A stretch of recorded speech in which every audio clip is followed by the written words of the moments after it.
안녕하세요. 저는 학원에서 강사로 일하고 있는 30대 중반의 여자입니다.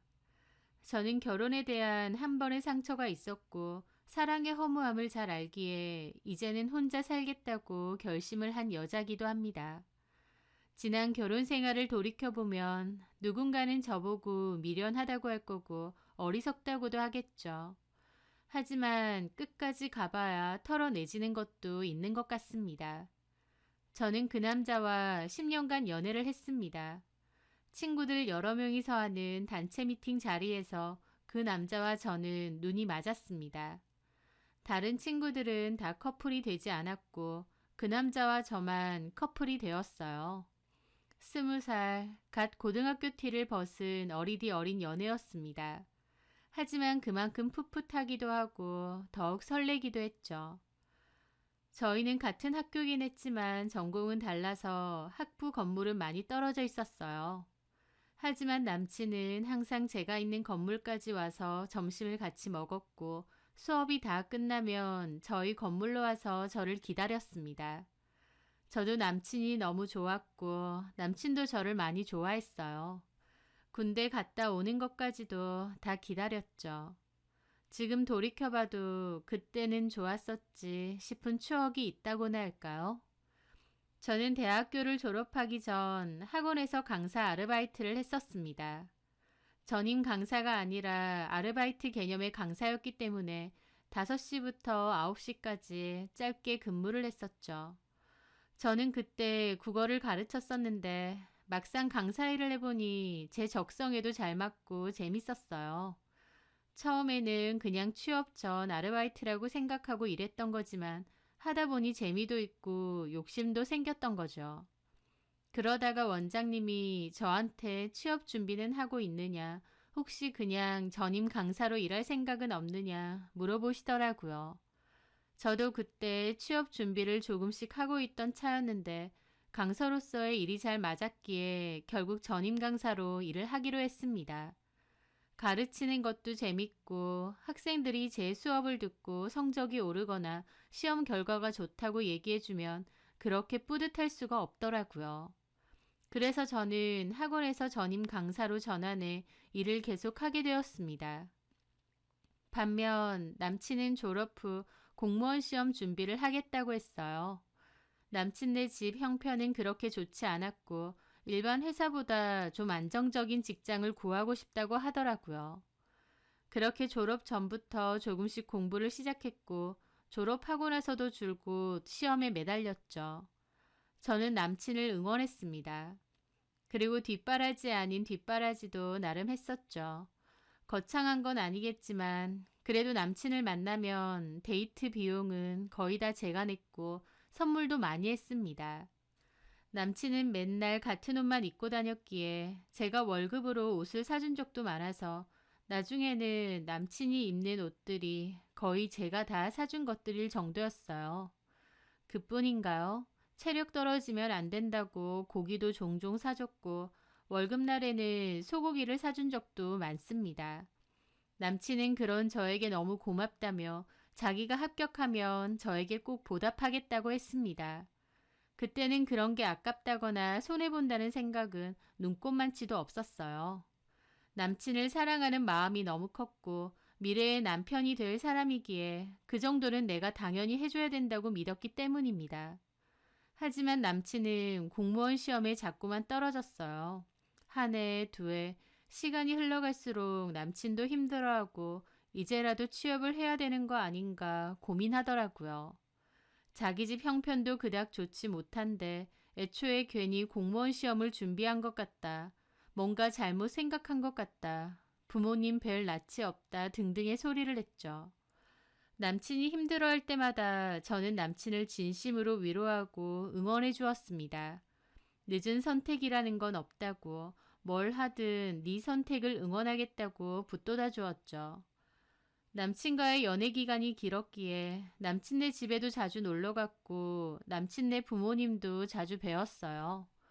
남친네는 아버님은 몸이 안 좋아서 주로 집에 잘 계셨고 어머님은 아파트에서 청소일을 하셨습니다. 아버님은 과거에 일하시다가 다치신 후로 몸의 반쪽이 마비가 와서 고동이 불편하시다고 했어요. 그래서 남친네 집에 놀러 가면 거실에 환자용 침대가 하나 있고 아버님이 거기에 잘 누워 계셨습니다. 저는 남친을 이미 제 가족이라고 생각했기에 과일이나 선물을 들고 집에도 자주 찾아갔어요. 제가 가면 어머님이 저를 몹시 환대해 주셨죠. 저를 며느리처럼 대하면서 성혁이 옆에 있어줘서 고맙다. 나중에 성혁이 공무원 되면 바로 결혼식 올려라. 그런 소리를 곧잘 하셨습니다. 공부하느라 바쁜 남친 대신해서 부모님 찾아뵙고 말벗도 해드리고 같이 모시고 나가기도 하고 제가 차를 뽑고 나서는 아버님 병원 가는 걸 제 차로 도와드린 적도 많아요.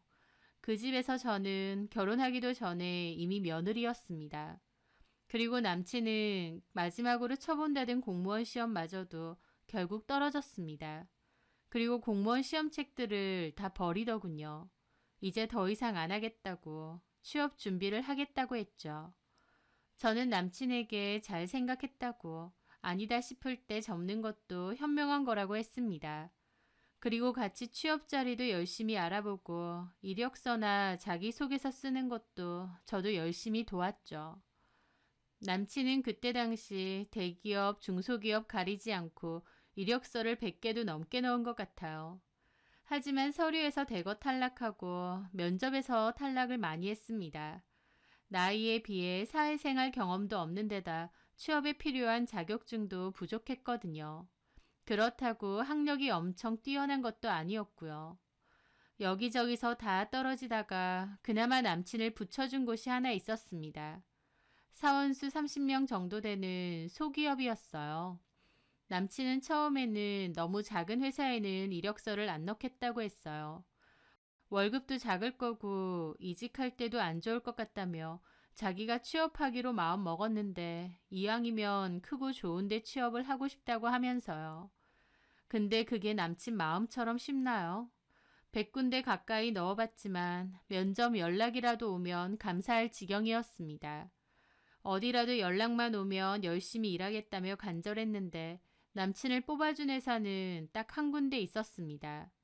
남친은 그 회사에서 최종 합격 연락까지 받았을 때 눈물까지 글썽이며 감사하다고 열심히 해보겠다고 할 정도였죠. 비록 작은 회사긴 했지만 남친은 취업을 했다며 기뻐했고 어머님 아버님도 기뻐하셨어요. 제가 취업 기념으로 소고기를 사와서 집에 와서 남친 가족들과 구워 먹었습니다. 어머님은 성혁이 취업됐으니 한 1년 정도 결혼 자금 모으고 빨리 결혼도 하라고 하셨어요. 지영이가 성혁이 너 기다린다고 나이만 들어가고 있다고 나무라시면서요. 남친도 알겠다고 했죠. 그렇게 남친은 그 회사에 1년 정도 근무를 했고 어머님 말씀처럼 저에게 프로포즈를 했습니다. 저도 기꺼이 받아들였고요. 제가 남친과 결혼할 거라고 하니까 제 주변 지인들은 제가 바보 같다고 했어요. 작은 회사에 취업한 지 1년밖에 안 돼서 자리도 못 잡은 남친.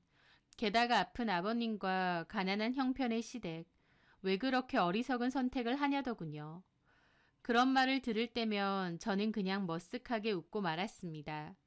사람들 눈에 제가 분명 한심한 선택을 한 것처럼 보일 수도 있겠죠. 하지만 저는 남친이 좋았고 10년이라는 그 긴 시간 사이에는 남들은 결코 이해 못하는 단단한 무언가가 있다고 믿었습니다. 그래서 저는 남친과 결혼을 하게 되었어요. 돈이 넉넉치는 않았기에 저렴한 결혼식장에서 결혼식을 올렸고 어머님 아버님이 사시는 집 근처에 작은 빌라를 신혼집으로 얻었습니다. 남친네 집에서 4천, 저희 집에서 2천 보태주셨고요. 그 동네가 집값이 좀 싼 편이라서 저희 예산으로도 구할 수 있었거든요. 형편이 넉넉하지는 않았지만 그래도 가족끼리 서로를 보듬고 사랑하면서 얼마든지 잘 살 수 있었을 겁니다. 적어도 저는 그렇게 생각했는데요. 시부모님과 남편은 그게 아니었던 것 같습니다.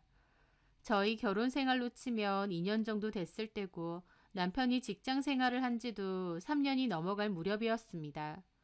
어머님은 결혼 생활 1년 정도 지났을 무렵부터 아이를 가져야 되지 않겠느냐 잘 그러셨어요. 하지만 저는 형편도 그렇고 집도 아이를 키울 만한 환경은 안 된다고 생각했습니다. 그래서 좀 더 돈을 벌어서 모으고 이사도 가고 그 후에 아이를 갖고 싶다고 말씀드렸죠. 어머님은 제 말에 좀 실망하신 듯 했어요. 손주를 빨리 보고 싶어 하셨거든요. 그 마음은 이해하지만 요즘은 낳기만 한다고 해서 알아서 크는 때도 아니고 아이 하나 키우는데 돈도 많이 들고 해주고 싶은 것도 많을 텐데 아직은 저희 형편에 아이는 무리인 것 같았습니다. 웬만한 건 시부모님의 뜻을 잘 따라드리고 맞춰드렸지만 자녀 문제에 있어서는 저도 나름 확고한 게 있었다고나 할까요? 그럼에도 어머님은 혹시 임신은 안 했느냐, 아이는 없느냐 곧잘 물어보시기도 했어요. 그럴 때마다 저는 천천히 가질 거다, 나중에 계획을 갖게 될 때 말씀드리겠다 그랬죠. 그런데 그 임신 계획이라는 게 엉뚱한 데서 나올 줄은 꿈에도 몰랐습니다. 그날은 남편이 회식 때문에 늦는다는 얘기를 했을 때였어요. 회식이 잦은 회사였고 회식을 가면 항상 12시 넘어서 오는 일이 많았습니다. 그래서 회식이라고 하면 늦겠구나 생각하고 말았었죠. 그날도 저는 밤늦게 내일 학원 수업할 준비를 하고 있었습니다. 그런데 제 폰으로 전화가 오더군요. 남편이었습니다. 여보. 그런데 전화를 건 사람은 남편이 아닌 어떤 여자였습니다. 최성혁 씨 집 앞에 있거든요. 나와서 좀 데리고 가시겠어요? 라고 했습니다.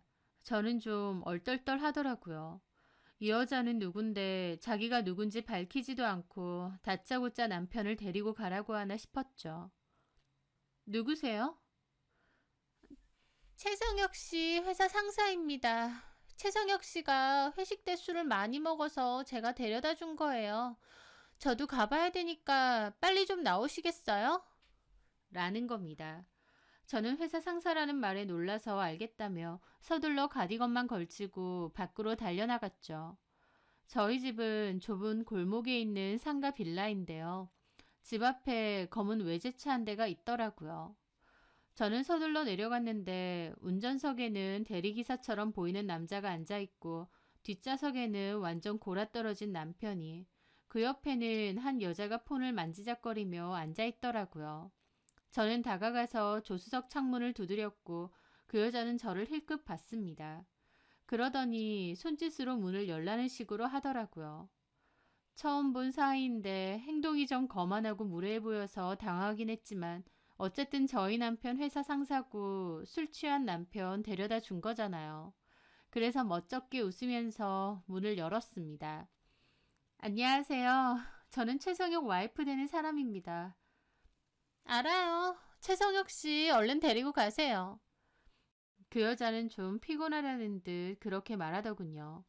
저는 자는 남편을 흔들어 깨웠습니다. 남편은 제가 막 흔드니까 그제야 눈을 뜨더라고요. 여보, 술을 왜 이렇게 많이 마셔? 얼른 가자. 저는 술에 취해서 비틀거리는 남편을 억지로 데리고 나왔어요. 남편은 혼자 잘 서 있지도 못하고 비틀거렸습니다. 저기, 데려다 주셔서 감사합니다. 네, 차문 좀 닫아주세요. 하더라고요. 제가 차문을 닫자마자 차는 출발했습니다. 싸가지 없는 행동을 보며 저 사람이 혹시 남편이 말한 그 팀장인가 싶었어요. 남편이 자기 팀장이 여자 팀장인데 능력도 없으면서 엄청 거만하고 싸가지가 없다고 욕을 잘 했거든요. 그런 사람이 어떻게 팀장이냐 했더니 사장 딸이랍니다. 회사 규모가 작다 보니 회사 안에 가족이나 친인척이 많다고 했어요. 그 사장 딸도 입사하자마자 팀장이라고 했고요. 아마 그 사람인가 보다 남편 말처럼 진짜 싸가지가 없네 생각하며 남편을 겨우 데리고 집으로 올라왔습니다. 남편이 걸음도 혼자 제대로 못 걸었기에 겨우 2층 계단 올랐는데도 부축했던 저는 땀으로 범벅이 될 정도였어요.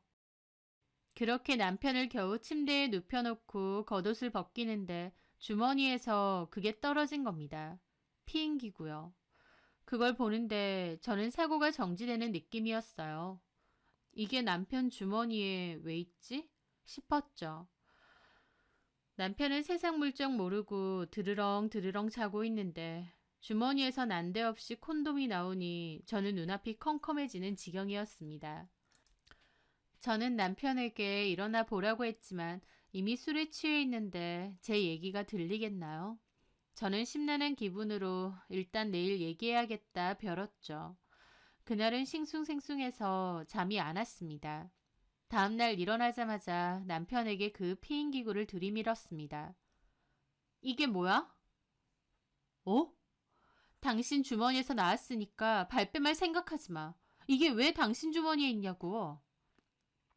그 말에 남편은 어이없다는 듯 웃더라고요. 아, 또 누가 넣었나 보네. 전단지는 없었어? 뭐?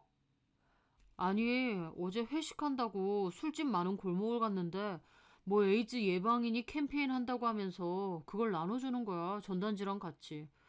회사 사람들도 많으니까 엉겹거려 받아서 주머니에 넣었지. 그리고 전단지랑 술집에서 버렸다고 생각했는데 그건 그대로 있었나 보네. 나도 술에 취해서 깜빡했나 보다. 라는 겁니다. 머쓱한 표정과 함께 한치의 망설임도 없이 저렇게 말하는데 저도 순간 아 그렇구나 했던 거죠. 아 그래? 참 희한한 캠페인도 다 있네. 제대로 된 캠페인도 아니고 뭐 이상한 단체에서 하더라고. 자기 밤새도록 별 생각 다 했겠네? 당연하지. 참나.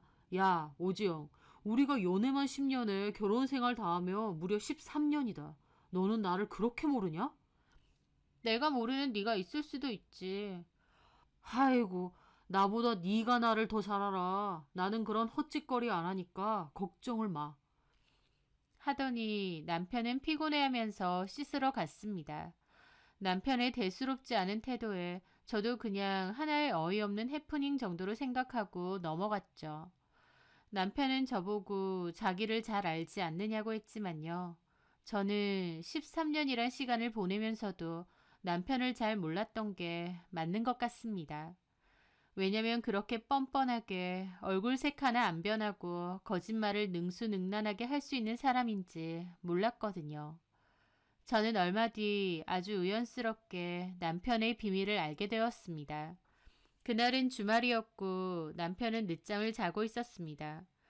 그런데 제 핸드폰이 갑자기 안 보이는 거예요. 분명 거실에서 들고 있었는데 다 뒤져봐도 안 보였죠. 그래서 자고 있는 남편 머리맡에 있는 폰을 들었습니다. 제 폰으로 전화를 걸어보려고요. 그렇게 남편 폰을 열었는데 웬 카톡이 와 있는 겁니다. 아무리 남편이라고 해도 그 전까지 저는 남편 폰을 뒤져본 적이 없습니다. 카톡이나 문자를 함부로 본 적도 없고요. 그런데 그 카톡은 결코 무시할 수 없는 카톡이었어요. 나 생리를 안 해. 였거든요. 저는 그 카톡을 보는데 처음에는 이해가 잘 안 돼서 멍해졌습니다. 김 팀장님이라고 되어 있는데 왜 생리를 안 한다고 부하 직원에게 보냈을까? 이렇게 지극히 개인적이고 사적인 얘기를 왜 남편에게? 당연히 답은 뻔한데도 그게 너무 충격적이라 머릿속에서도 딴 생각만 드는 것 같았습니다. 저는 떨리는 손으로 그 카톡을 눌러서 대화방에 들어갔어요. 그리고 남편이 저에게 꽁꽁 숨겨두었던 그 더러운 진실들을 다 알게 되었죠. 그 여자는 그때 남편을 데려다 준 그 회사 상사였습니다. 둘의 대화 내용을 보니 오늘 회식할까? 라는 말이 많았는데 그 회식은 진짜 회식이 아니었어요. 둘의 미래를 뜻하는 것이었습니다. 그 둘은 자주 가는 숙박업소도 따로 있는 듯 했죠. 둘의 대화창을 올려서 다시 차근차근 봤는데 남편이 입사를 하고 6개월 정도 지났을 무렵부터 이미 그렇고 그런 사이가 된 것 같았습니다. 그러면서 제 앞에서는 그 팀장에 대해 낙하선이고 능력도 없다면서 욕을 잘 했던 것이었죠. 이게 말이 되나 싶었고 믿을 수가 없었어요. 저렇게 순진무구한 얼굴로 자고 있는 내 남편이 사실은 나를 완전히 속이고 기만하고 있었다는 사실을요. 저는 벌벌 떨리는 손으로 그 둘의 수많은 대화를 빠르게 읽어갔습니다. 다리에 힘이 풀려서 나중에는 바닥에 주저앉아서 보게 되었어요. 그리고 마지막 말은 그 여자가 생리를 안 한다 라는 말이었습니다. 저는 눈물을 쏟으며 남편을 때렸고 남편은 자다가 두들겨 맞고 잠에서 깼죠. 왜 이러느냐고 미쳤느냐 소리 지르길래 핸드폰 들이밀었습니다. 네가 여태까지 툭 하면 가둬내시기 이런 뜻이었느냐 그랬죠. 남편도 놀란 눈치였습니다. 저는 이 여자 생리 안 한다더라 악을 지르며 바닥에 주저앉아 울었습니다. 제 말에 남편도 놀란 얼굴이었죠. 그렇게 저는 바닥에 주저앉아 울고 남편은 아무 말도 안 하고 가만히 앉아만 있었습니다. 체감상 1시간 넘게 그러고 있었던 것 같아요. 남편은 딱히 저에게 변명하지도 잘못했다고 빌지도 않았습니다. 그저 가만히 있었어요. 뭔가 생각하는 것 같기도 했고 멍한 것 같기도 했습니다. 저는 무슨 말이라도 해보라며 난리를 쳤고 남편은 아무 말도 안 하더니 그냥 조용히 자리를 뜨는 겁니다. 남편의 태도에 저는 더 기가 막혀서 오열을 했죠. 이런 게 걸리면 최소한 뭐라고 말은 해야 되는데 아무 말도 없이 도망치듯 집을 떠난 거예요. 남편은 그렇게 집을 나가서는 돌아오지 않았습니다. 옷까지도 안 챙겼고 핸드폰하고 지갑만 덜렁 챙겨서 나간 것이었죠. 제가 연락해도 전화도 받지 않았습니다. 저는 혹시 시댁에 있나 싶어서 시댁으로 갔죠. 어머님도 놀라시더라고요. 저는 어머님 얼굴을 보자마자 꺼이꺼이 울면서 자초지종을 다 얘기했습니다. 어머님도 너무 놀라셨고 성혁이가 미쳤나 보다 라면서 펄쩍 뛰셨습니다. 그러면서 바닥에 엎어져서 우는 저를 보고 눈물을 글썽이셨어요. 지영아, 미안하다. 내가 자식 새끼를 잘못 키웠나 보다. 내가 성혁이 이놈의 자식 아주 혼쭐을 내주마. 그러니까 한 번만 봐줘. 응? 성혁이는 너 없으면 못 살아. 저 없으면 못 사는 인간이 사과 한마디 없이 집을 나간다고요? 지도 미안하니까. 지도 네 얼굴 볼 염치가 없으니까 그런 거지. 지영아, 내 속으로 낳은 내 자식인데 내가 모르겠니? 성혁이가 뭔가 제정신이 아니었나 보다. 그 회사 팀장이라는 여자가 성혁이를 꼬여냈나 봐. 성혁이는 순진한 앤데 회사 상사라고 하는 그 늙은 여우 같은 게 꼬여낸 게 분명하다. 성혁이도 실수한 거지. 어머님이 옆에서 뭐라고 하시든 들리지도 않았습니다. 솔직히 어찌됐든 자기 아들 두둔하는 소리였고 이혼만은 하지 말아라라는 소리셨으니까요. 어쨌든 저는 거기서 꺼이꺼이 울고 퉁퉁 부은 눈으로 집으로 돌아왔습니다. 어머님은 성혁이 오면 바로 전화할 테니 걱정 말라고 알아듣게 혼내겠다고 하셨어요. 그렇게 저는 집에 돌아왔고 불도 안 켜고 방에서 멍하게 있었습니다. 10년 연애 끝에 3년의 결혼 생활. 길다면 참 긴 시간인데 이렇게 배신을 당하는구나 싶었죠. 남편을 사랑했고 믿었기에 그 충격이 더 컸던 것 같습니다. 그렇게 울다가 저도 모르게 잠이 들었어요. 눈을 떠보니 새벽이었는데 남편은 여전히 집에 들어오지 않았더군요. 혹시 시댁으로 오면 연락 주신다던 어머님에게도 별다른 연락은 없었고요. 도대체 어디에 갔을까? 혹시 그 여자한테 갔을까? 많은 생각이 들었습니다. 그 다음날 저는 남편에게 집으로 오라고 얘기 좀 하자고 문자를 보냈습니다. 전화는 여전히 받지 않았기에 문자만 계속 보냈죠. 그렇게 이틀이 지나고 3일째 되던 날 제가 회사 찾아간다고 너랑 그 여자 머리 다 뜯어놓을 거라고 했더니 그제야 답장이 왔더군요. 오늘 집에 갈 거라고 얘기 좀 하자고요. 저는 그렇게 심란한 기분으로 기다렸는데 남편이 왔습니다. 어디서 지냈어? 설마 그 여자네지? 아니야, 무슨. 그럼 어디서 지냈는데? 아, 엄마 집이지. 어디서 지내? 그 말에 저는 어이가 없더군요. 엄마 집이라고? 어머님이 당신 오면 나한테 바로 연락 준다고 했는데? 내가 엄마한테 말하지 말라고 했어. 참, 그래, 결국 며느리는 남이구나. 어쨌든 그래서 잘못 저지른 주제에 그렇게 회피하고 도망가면 그만이야? 미안하다. 면목 없어. 네가 잘못한 건 다 인정하는 거지? 다 봤는데 뭐라고 하겠냐? 그래. 근데 사과하는 게 겨우 그거야? 그럼 뭐 어떻게 해야 돼? 무릎이라도 꿇어야 돼? 뭐? 너 나한테 전혀 안 미안하구나. 미안해. 당연히 미안한데. 남편은 성가신 얼굴로 저한테 사과를 하더라고요. 그걸 보는데 저는 가슴이 철렁 내려앉았습니다.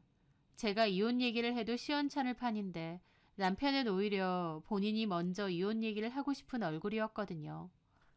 지금 이 태도 뭐야? 2년 반을 바람 펴놓고 참 뻔뻔도 하네. 그래. 내가 잘못했다. 이혼 원한다면 이혼해줄게. 뭐? 저는 뒷목을 잡았습니다. 저한테 잘못했다고 비는 게 아니라 이혼 원하면 해주겠다 이러고 있었으니까요. 너 뭐 하는 거야? 그년이 이혼하고 오면 받아주겠대? 그래서 그래? 아, 그게 아니라 이런 일까지 있었는데 네가 나를 용서하고 살 수 있겠어? 제발 솔직 좀 해줘라. 네가 나랑 안 살고 싶은 거잖아. 그년이 정리하고 오라고 하디? 그래서 이러는 거야? 너 그년을 그렇게 사랑해? 이유가 뭐야? 내 애를 임신했어. 그때 생리 안 한다고 하더니 진짜 임신이래? 네 애는 맞아? 당연히 내 애지. 그걸 어떻게 알아? 회사 유부남 직원하고 그러고 자고 다니는 인간인데 네 애일 거라는 보장이 어딨어? 제 말에 남편은 오히려 저를 흘겨보더라고요. 함부로 말하지 마. 뭐라고? 야, 너 미쳤어 진짜? 저는 못 참고 남편의 뺨을 내리쳤습니다. 지금 내 앞에서 그년 편 들어? 너 미쳐도 단단히 미쳤구나. 그래, 나 미쳤어. 그러니까 이혼하자. 이혼하고 각자 살자. 됐냐? 하더니 남편은 또 나가는 겁니다. 제가 어디 가느냐 붙잡는데도 팔을 뿌리치고 나가버리더라고요. 저는 닫힌 문을 보고 1시간 넘게 울다가 정신이 들어서 시댁에 달려갔습니다. 남편이 거기 가 있을 것 같았죠. 제가 문을 열자 어머님도 놀라시더라고요. 지영아, 갑자기 무슨 일로? 성혁 씨 여기 왔어요, 어머니? 아니, 성혁이 집에 돌아갔니? 여태까지 이 집에 있었다면서요. 근데 왜 저한테 말 안 해주셨어요? 말해주신다면서요. 아니, 그게... 어머니, 그 사람이 저한테 이혼하재요. 어? 이게 말이 돼요? 잘못은 지가 해놓고 저한테 이혼하재요. 하면서 저는 얼굴을 감싸쥐고 울었습니다. 그런데 제가 그렇게 울든 말든 어머님도 곤란한 표정만 짓고는 가만히 있으시더라고요. 이전에는 저를 달래주고 위로해주는 척이라도 하셨는데 그때는 가만히 있으신 거예요. 일단 진정하고 성혁이 오면 연락해 줄 테니까 집에 좀 가 있어. 연락 안 주실 거잖아요. 아, 준다잖아. 그러니까 어머니, 결국 이럴 때 저는 남인 거죠. 그러니까 저한테 연락 안 하신 거죠. 얘는 왜 나한테 화풀이야? 만만한 게 나니? 하면서 어머님이 갑자기 화를 내시는 겁니다. 그 모습에 저도 벙쪘죠. 어머니, 너네 부부 사이 일이고 지금은 성혁이 우리 집에 없다잖아. 그러면 그냥 집에 가 있을 것이지. 여기서 나한테 하소연한다고 뭐 달라지니?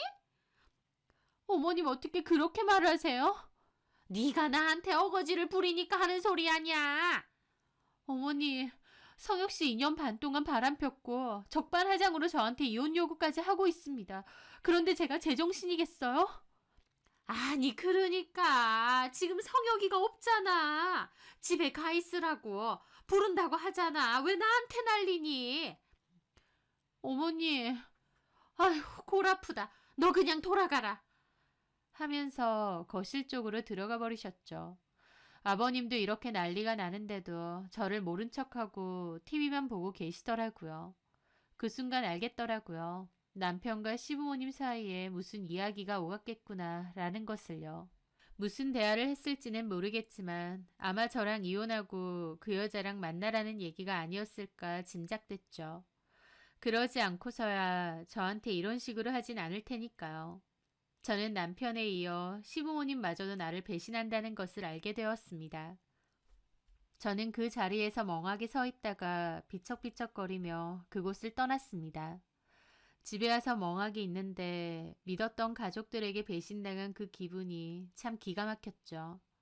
어떻게 해야 하나 막막하고 정말 이게 나한테 일어난 일인가 싶었습니다. 저는 다음 날까지도 그냥 침대에만 계속 누워 있었어요.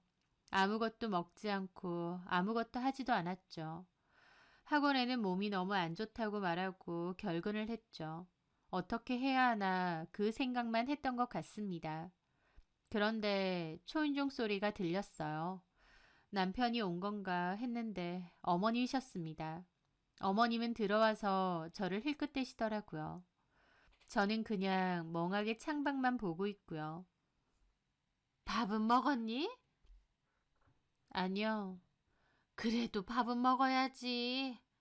됐어요, 어머니. 제가 지금 밥 먹을 정신이겠어요? 왜 오신 거예요? 어머님은 제 말에 잠깐 말이 없더니 가방에서 종이 한 장을 꺼내셨습니다. 저기 이거. 그걸 보는데 저는 너무 놀랐습니다. 이혼 서류였거든요. 이혼 서류요? 어머니! 성혁이가 전에 주고 가더라고. 너한테 전해달라고. 저는 그 말에 완전 폭발했습니다. 지는 손이 없어요? 발이 없어요? 왜 어머님한테 이걸 전해달라고 한대요? 이혼하자는 말도 지 입으로 못한대요? 아니, 그리고 어떻게 저한테 이럴 수가 있대요? 이게 말이 된다고 생각해요, 어머님? 저 성혁 씨랑 20살에 만났고 알고 지낸 세월만 해도 13년입니다. 지 군대 기다려주고 공무원 시험 칠 때 다 뒷바라지 해주고 취업도 못해서 빌빌거리는 거 다 기다려줬어요. 남들은 그런 결혼 왜 하느냐 그래도 저 성혁 씨 하나만 보고 결혼한 겁니다. 근데 어떻게 저한테 이럴 수가 있대요? 저는 그 말을 하는데 눈물이 펑펑 났습니다. 어머님은 그냥 한숨만 쉬더라고요. 어머니, 이게 말이 되냐고요. 그 여자한테 가고 싶대요. 그래서 저한테 이혼하자는 거예요. 어머님은 그러라고 하셨고요.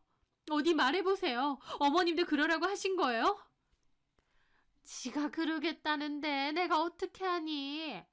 자식인데 왜 못 말려요? 어머님도 그 여자 새며느리로 맞이하고 싶으세요? 성혁 씨는 둘째치고 어머님 마음은요?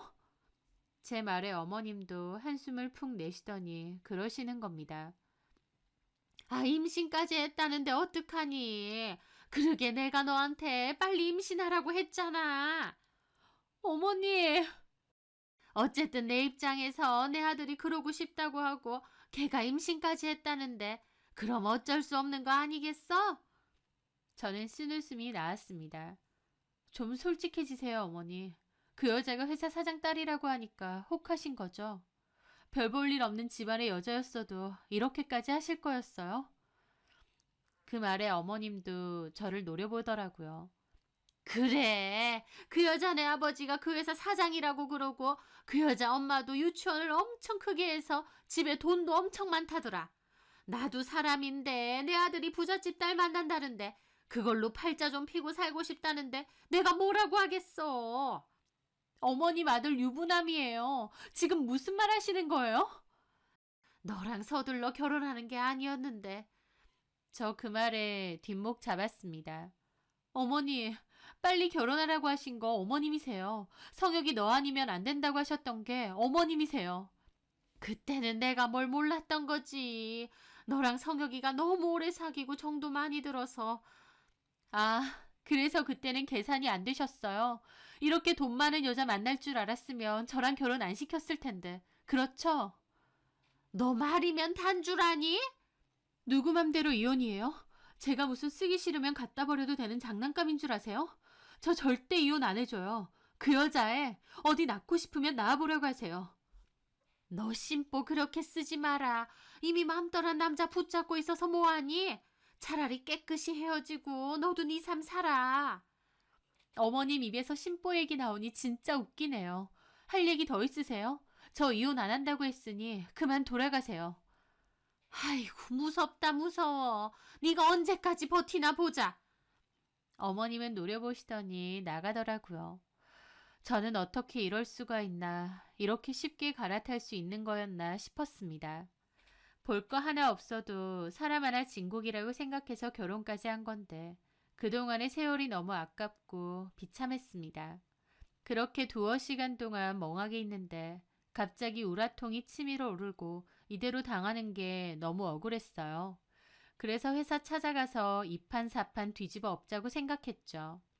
그렇게 저는 겉옷만 챙겨 입고 남편의 회사로 달려갔습니다.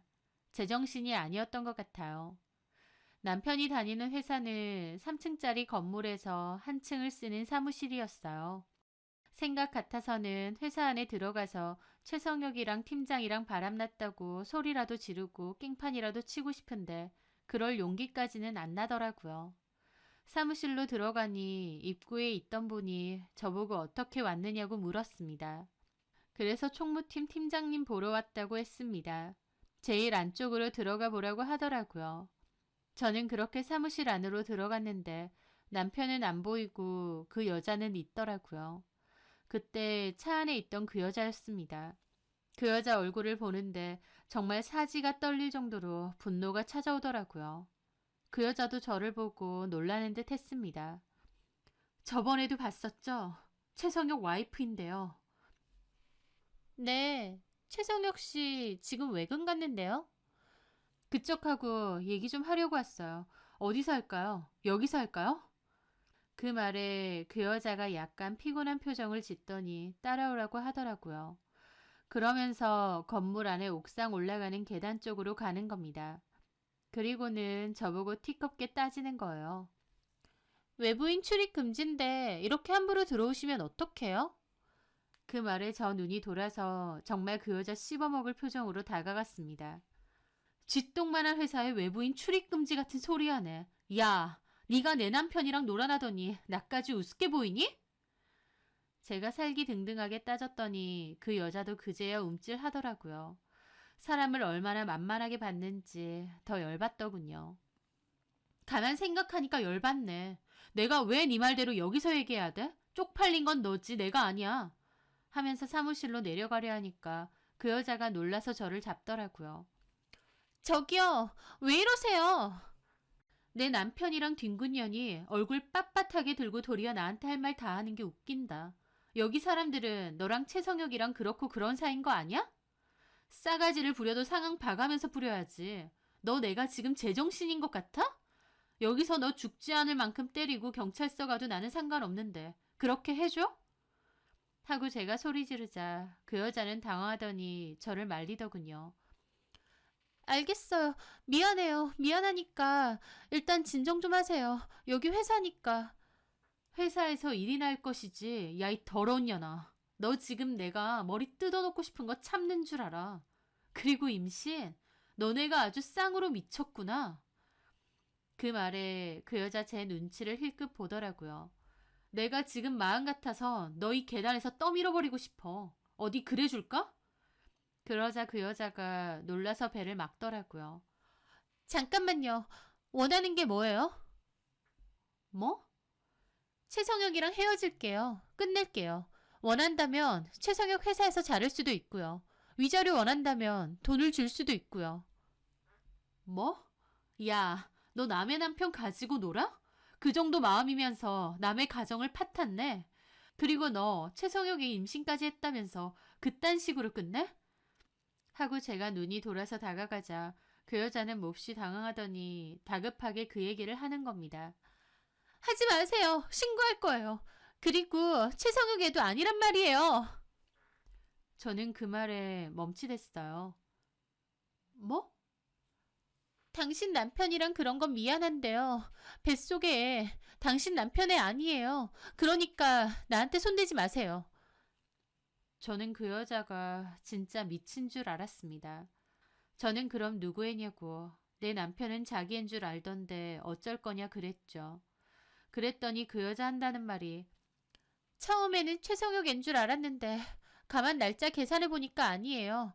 최성혁하고는 나름 피임도 확실하게 했었고 실은 남자친구가 따로 있어요. 결혼 얘기도 오가고 있고요. 최성혁 씨는 그냥 잠자리 상대야? 뭐 굳이 말하자면 그렇고요. 이거 완전 미친년이네. 너나 내 남편이나 쌍으로 미쳐도 단단히 미쳤네. 나 이거 내려가서 다 얘기해야 될 것 같은데? 하고 또 내려가려니까 그 여자가 다급하게 잡더라고요. 원하는 게 뭐예요? 얘기하세요. 최성혁이랑은 어차피 헤어지려고 했어요. 저는 어이가 없어서 말이 안 나왔습니다.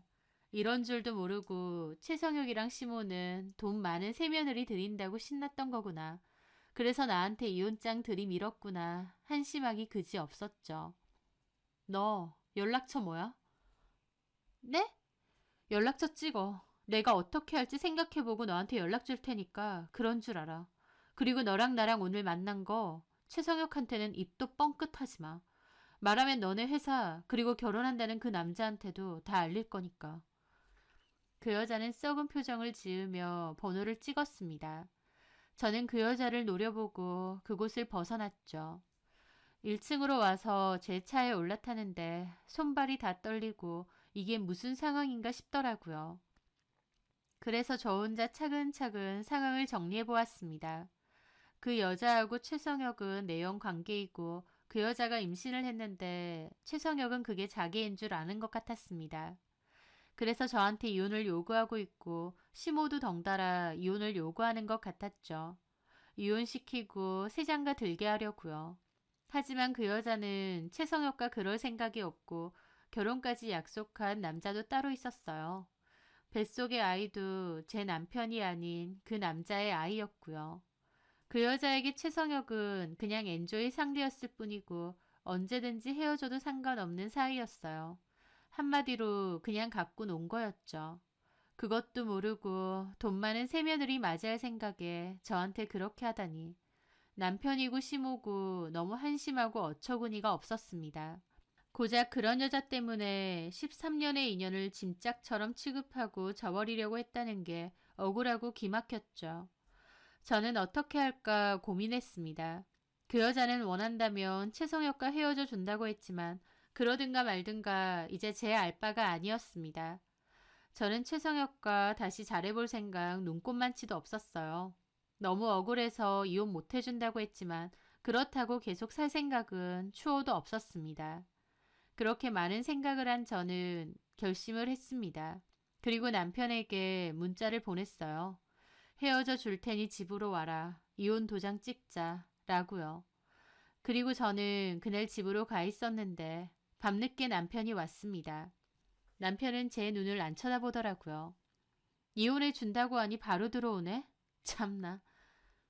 왜 갑자기 생각이 바뀌었어? 어머님이 이혼장 주면서 이혼해달래. 돈 많은 며느리 얻어서 팔자 좀 고치고 싶으시다네. 그런 얘기까지 듣고 어느 미친년이 참고 살겠어? 누구는 자존심도 없는 줄 알아? 나한테는 진짜 미안한데. 그런 말 다 필요 없고 본론만 얘기하자. 위자료 얼마 줄 거야? 위자료? 그냥 소송 걸까? 그게 더 깔끔하려나? 그 여자랑 너랑 둘 다 걸 거거든. 증거는 충분해. 너랑 그 여자랑 나눈 대화도 내가 찍어놨고 어머니 맞고 오셨을 때 혹시나 해서 녹음도 해놨어. 이 정도 증거면 내가 100% 이겨. 어디 소송해봐? 나든 각오 돼 있는데. 그 말에 남편도 당황하더라고요. 저는 혹시나 싶어 그 여자를 만났다는 말은 안 했습니다. 얼마? 알아봤는데 우리나라 법이 먹 같아서 위자료 많이 안 준다더라. 잘해봤자 3천만 원? 그러니까 너랑 그 여자 합치면 6천 정도네. 남편은 펄쩍 뛰었습니다. 6천? 6천이 어딨어? 그러지 말고. 너 지금 장난치니? 내가 지금 너랑 흥정하는 걸로 보여? 됐고 이혼 서류 들고 그냥 나가라. 이혼도 다시 생각할 거고 위자료도 변호사 선임해서 정식으로 소송 걸 거야. 아마 패소하면 내 변호사비까지 네가 다 내야 될 거다. 남편 오기 전에 열심히 인터넷에서 찾아본 내용을 얘기해줬죠. 남편은 놀라서 이런저런 생각을 하는 것 같았습니다. 어머님이 들고 오셨던 이혼 서류 들고 당장 나가라고. 잠깐만. 알겠어. 이혼해줘. 네가 말한 위자료 내가 마련해줄게. 일단 이 집 정리할 거니까 전세금에서 내 돈 4천 빼서 너 가져. 그리고 나머지 2천은 그 여자한테 달라 그래. 돈 많다며. 그 여자한테는 알리지 말고 내 선에서 끝내자. 내가 어쨌든 줄게. 내가 위자료 받으면서 너한테 좀좀따리 나눠받을 생각 없어. 다 해서 6천만 원 만들어서 이번 달 말까지 내 통장에 넣어. 그러면 각서 써줄 거고 이혼 서류 작성해 줄 테니까. 남편은 눈알을 막 굴리더군요. 어떻게 하는 게 더 나을지 생각하는 것 같았죠. 잔머리 굴릴 거면 그냥 소송 건다니까? 상간소장 너네 회사로 나란히 보내줄게. 안 돼. 그 여자한테 그렇게 하지 마. 뭐? 놀고 있네 진짜. 내가 어떻게든 마련해볼게. 남편은 그 여자에겐 알리지 말고 자기가 알아서 해결하려는 것 같았습니다. 돈이 얼마냐가 문제가 아니라 그 여자 눈치를 많이 보고 있기 때문에 소송까지 걸려서 그 여자 심기가 상하면 재혼 못할까봐 걱정하는 것 같기도 했죠. 그 여자는 다른 남자랑 결혼까지 한다는데 그런 건 아예 모르고 저러고 있는 꼴을 보니 참 우습더군요. 그렇게 남편과 저는 이혼하기로 협의를 했고 살고 있던 집은 바로 전세 종료 후 전세금을 돌려받기로 했습니다. 그리고 그 전세금에서 각자의 지분을 계산했는데 남편은 시댁에서 보태준 돈 3천만 원에 남편 돈 1천만 원 합쳐서 4천만 원이었어요. 그 돈 위자료 명목으로 저한테 주기로 했기 때문에 남편은 사실상 전세금에서 돌려받을 돈이 아예 없었습니다. 그래서 전세금은 제가 다 가졌고요. 나머지 2천만 원은 결국 어머님이 자기 집 담보로 대출해서 저한테 줬습니다. 없이 살던 사람들이라 그 돈도 몹시 큰 돈이긴 하지만 아들 이혼도 시켜야 되고 또 아이까지 가진 부잣집 새며느리 얻을 생각이었다 보니 어떻게든 마련해서 준 것 같았죠. 저는 약속대로 위자료 받아냈고 이혼 서류 도장 찍고 제출했습니다. 위자료 받았기에 남편에게 법적으로 따로 소송을 걸거나 뭔가를 요구하지 않는다는 각서 써줬고요. 그리고 그 일을 진행함과 동시에 저는 그 여자에게도 따로 연락해서 만나자고 했습니다. 저는 그 여자에게 나는 이혼하기로 했다. 너한테 상간소송을 걸 거라고 했습니다. 그 여자는 놀라면서 위자료는 따로 줄 테니 상간소송은 하지 말라고 하더군요. 그 여자도 다른 남자와 결혼을 앞두고 있었기에 소송에 휘말리는 것은 피하고 싶은 눈치였습니다. 저는 그 여자에게 위자료 명목의 돈으로 3천만 원 내놓아라. 그리고 남편은 네 결혼 직전에 어떤 핑계를 대서든 회사에서 자르라고 했습니다. 제가 원하는 건 그 두 가지라고 했죠. 그런데 그 여자는 제가 말하지 않아도 남편은 자를 생각이었다고 했습니다. 적당히 놀다가 끝내려고 했던 것 같은데 저한테 걸리면서 골치 아프게 됐으니까요. 다만 저는 지금 말고 네 결혼 전에 자르라고 했죠. 기간 똑바로 지키라고요. 그 여자는 알겠다고 했고 바로 저에게 3천만 원을 입금했습니다. 그리고 이 일에 대해서는 다시는 거론하지 않겠다는 각서도 써줬죠. 저는 그렇게 남편 측과 그 여자 측에서 모두 위자료를 받아냈습니다. 그 후 저는 남편과 이혼을 마무리했어요. 기간으로 치면 외도 걸리고 나서 2달도 안 돼서 초고속으로 합의이혼으로 마무리를 한 셈입니다. 법적인 조정기간이 있지만 아무 의미 없고 아예 쫑이 난 거였죠. 저는 친정 부모님 댁으로 들어갔고 전 남편은 시댁으로 들어가서 살았습니다. 위자료는 두둑히 받았고 전 남편이 낙동강 오리알 신세가 될 것도 알았기에 꼬시기도 했지만 제 지난 13년간의 기간이 부정당하는 것 같고 허무하기도 해서 씁쓸하기도 했어요. 하지만 그래도 최대한 나도 좋은 쪽으로 끝이 난 게 어딘가 싶기도 했고 또 한편으론 그 여자가 다른 남자랑 결혼한다는 걸 알면 전 남편과 전 시모가 어떤 표정을 지을지 너무 궁금했어요. 그런데 이혼하고 또다시 2달 정도가 지났을 무렵이었습니다. 뜬금없이 전 시모로부터 전화가 왔어요. 처음엔 씹었는데 자꾸 전화가 와서 받았죠. 지영아. 뭐예요? 왜 전화하세요? 지영아, 혹시 성혁이랑 연락 안 되니? 지금 뭔 소리 하세요? 저희 이혼한 거 까먹으셨어요? 어머님 아들 왜 저한테 찾고 있으세요? 라고 하면서도 무슨 일인가 궁금하기도 하더라고요. 성혁이가 그녀한테 배신당한 것 같다. 성혁이를 마음대로 잘라버리고 헤어지자고 했단다. 성혁이가 요즘 내내 술을 먹고 집에 늦게 들어오고 해서 내가 물어봤더니 회사에서 부당해고 당했대. 그러더니 어제부터 갑자기 집에도 안 오고 연락이 안 된다. 그 말을 듣자마자 제가 내연녀에게 했던 그 말이 떠올랐어요. 결혼 전에 자르라고 했던 말이요. 제 말과 상관없이 내연녀는 최성혁을 자를 생각이긴 했지만요. 그래서 저보고 어쩌라고요. 혹시 성혁이가 너한테 연락했을까 싶어서. 저는 모릅니다. 그리고 이런 걸로 저한테 전화하지 마세요. 너는 성혁이 걱정도 안 되냐? 걔가 충격받아서 나쁜 마음이라도 먹으면. 그 말에 코웃음이 나서 그랬죠. 제가 그렇게 할 일 없어 보이세요? 바람나서 이혼한 전 남편까지 걱정할 정도로? 너 정말 매정하다. 성혁이 걔가 나쁜 마음이라도 먹으면. 그럼 그 여자한테 물어보세요. 그 여자한테 갔겠죠. 그 나쁜 년이 헤어지자고 하고 성혁이 잘났다니까. 저더러 어쩌라고요. 성혁이가 혹시 너한테 연락할 수도 있으니까 너 아는 거 있으면 혹시 나한테 얘기 좀 해줘. 응? 그 말에 저는 피로감이 확 느껴지더라고요. 그럴 리도 없겠지만 행여나 연락 오면 전화 드릴게요. 됐죠? 고맙다. 저기 지영아. 왜요? 정말 미안해. 우리가 어리석었어. 그년이 우리 성혁이를 갖고 논 것 같아. 네, 그런 것 같네요. 근데 저한테 이혼해달라고 요구한 건 그 여자가 아니고요. 어머님하고 어머님 아들이거든요. 우리가 정말 잘못했고. 필요 없고요. 끊겠습니다. 그렇게 끊었습니다. 바로 차단도 했죠. 진짜 뭐 이런 뻔뻔한 사람이 다 있나 싶었습니다. 팔자 좀 펴보자고 저 손절할 땐 언제고 이제 와서 참 어이가 없었죠. 전 남편이 어쩌고 있는지는 전혀 궁금하지도 않았습니다. 그런데 문득 그 여자가 혹시 결혼하나 싶었어요. 그래서 폰에서 차단해놨던 그 여자 번호를 풀고 카톡을 들어가 봤는데 그 여자가 자기 웨딩 사진을 찍어 프로필 사진에 올려둔 겁니다. 옆에는 웨딩홀 이름이랑 시간까지 올려두고요. 자기 결혼한다고 그렇게 올려놓은 것 같은데 진짜 강 큰 여자다 싶었죠. 어쨌든 저는 그 웨딩홀 이름하고 시간을 기록했습니다. 보니까 그 주 토요일이더라고요. 저는 일부러 기다렸다가 토요일 오전에 전 시모에게 전화를 했습니다.